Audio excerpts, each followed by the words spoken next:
few books here in our studio. You know, I just love sitting down and getting completely lost in a great book. There's something about the time you spend reading that can be so exciting but so relaxing at the same time.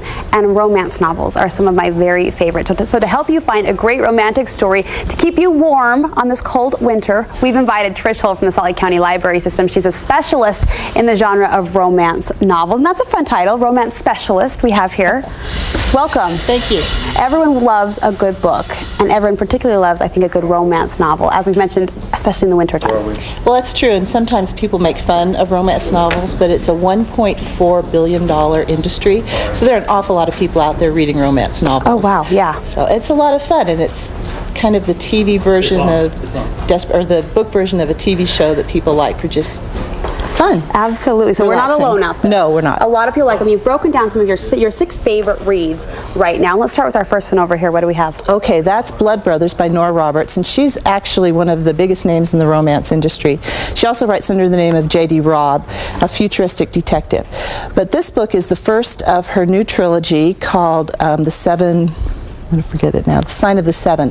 And it's about 3 boys who were all born on July 7th, 1977. Okay. On their 10th birthday, they went to the mountains for a little birthday celebration, and they unleashed something rather scary, and they aren't even sure what it is. But every 7 years in the town of Hawkins Hollow now, something evil comes back. And the boys are now men, and they have to solve the problem. And so this is the year they're all getting together, and they're going to solve this horrible thing that's happened to this town. And of course, women come to help them solve this problem. Of course. They are and it's odd because they are the male protagonists, and that doesn't often happen, but it's really fun. And these 3 different women are going to help them in their pursuits. And like all good romance novels, of course, there's going to be a happy ending. We hope. Yes, that is our hope in opening this book, that we know it will end happily ever after. So a little thriller, a little mystery. Next on your list, C.J.'s Fate. Tell me about this book. Well, I had to pick that one because it has a librarian as the protagonist. You can relate. That's our favorite. And it's kind of different. Kate Hooper is one of my favorite authors, and this one is about a librarian who has some friends. She's single, wants to stay single, but all of her friends, of course, are married, and they want to hook her up. Well, she's tired of it, and so they're at the ski lodge in Colorado, and her friends are ambushing her a little bit, and she's just had it. So she grabs this handsome stranger in the hall and just pretends that he is her boyfriend. Okay. It's always a handsome stranger in the hall, isn't it? They're always handsome. Always. They're always good looking, and you know it just by reading the pages, right? Yes, and he flips it around on her a little bit and decides they need to take this a little farther and really convince them. She's just trying to stop it for the minute, and he convinces her that they need to carry it out and really convince them that this is, so they'll get off her back. I love it already. I'm just, transfixed. It's a fun read. She's she has a lot of humor in her books, and it's fun. Of course, there's a happy ending, but there's also conflict on the way. You never know. All right, so a little up and down there. True Believer, your next pick. Nicholas Sparks, and he's a man, and a lot of people don't really consider him a romance author, but he is, and we all remember him from Message in a Bottle, The Notebook, A Walk to Remember.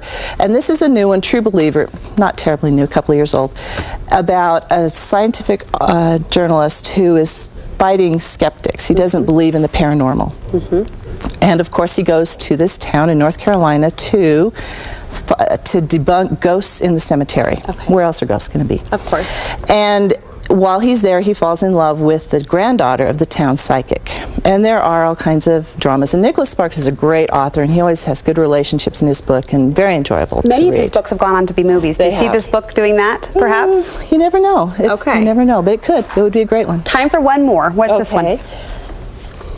What do we have here? What have we got? Oh, okay. This is a historical romance. Mary Balogh has written Slightly Dangerous, and this is kind of in the Jane Eyre version of a modern, in the historical kind. And it's really good. There's a duke who is a very stern, takes care of his family, and has no time for himself. And he meets a young woman who is the exact opposite of anything he should be. And of course, in books, as in real life, opposites attract.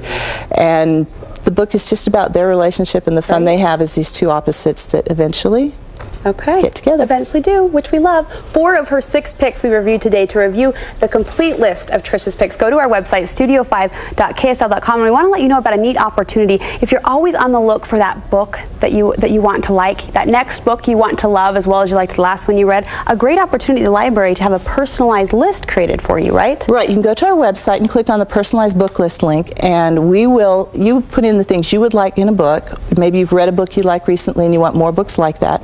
You You email us, and we will email you back a list just personalized for you of topics that you want or books that you want. Such a great service, and what better recommendation than a librarian. Trish, thank you so much. We appreciate your picks today. I'm going to dive into a few hopefully this weekend. Thanks. Very fun. Now we'll go to Darren. Thank you much, Brooke.